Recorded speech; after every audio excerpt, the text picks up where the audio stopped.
Hey friends, welcome to our art lesson for today. We are going to be making this fun, beautiful, and whimsical ocean and sunset. So first I'm going to draw a wavy line in the middle of my paper. Then I'm going to come around and do a big curve to make the sun. And then I'm going to do squiggly lines from the sun all the way to the edge. They could be more zigzag or they can be more wavy. Mine are kind of a mix of those. Next, I'm going to break up our ocean, which is under our sun, and do some swirly lines all throughout, all the way to the bottom of the paper. This is going to break up our ocean so we can add different patterns in the ocean. So just keep going down. You can copy mine, or you can just add the ones you want. I would say at least do 5 to 6 swirly lines that break up the water into different sections. Next, I'm going to start adding patterns. Now, a pattern is any shape that repeats itself, and I'm starting with some circles. You are going to fill in all your different sections of the ocean with different patterns. So think of wavy lines, straight lines, circles, triangles, hearts.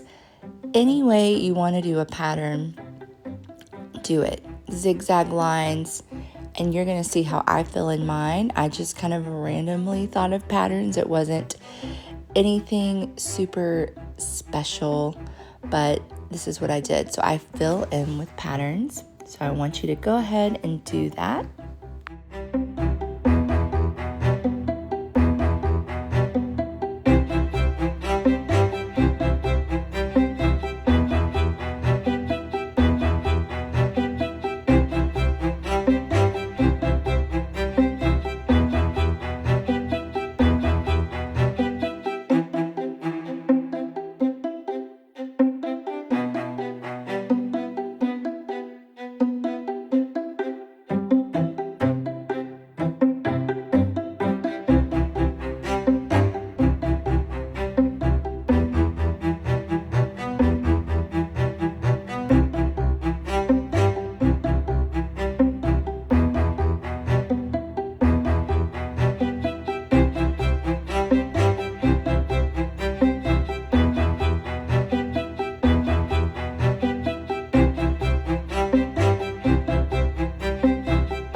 Okay, as you can see, I've done my patterns. I've also colored in some with the Sharpie in different places.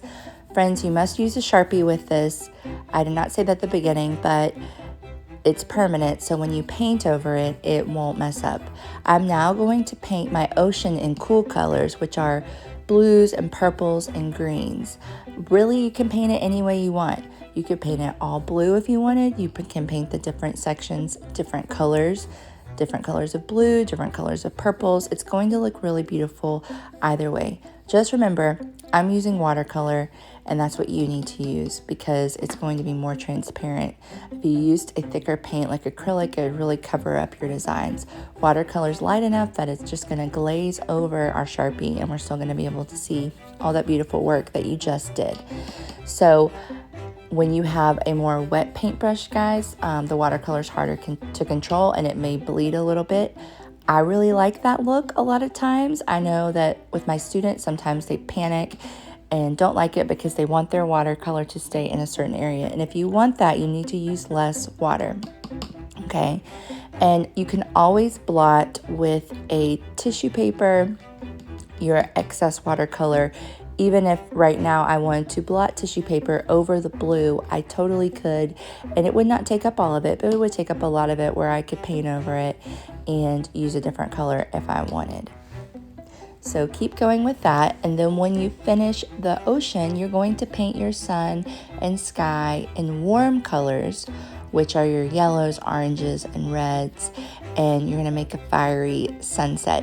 I color and paint my sun yellow, and then I do the rest in orange and reds, and it's going to turn out great.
All right, friends, this is the final product, and I'm just wrapping up a few things, doing a few touch-ups, but I think this is such a beautiful, simple picture that we made, but so impactful.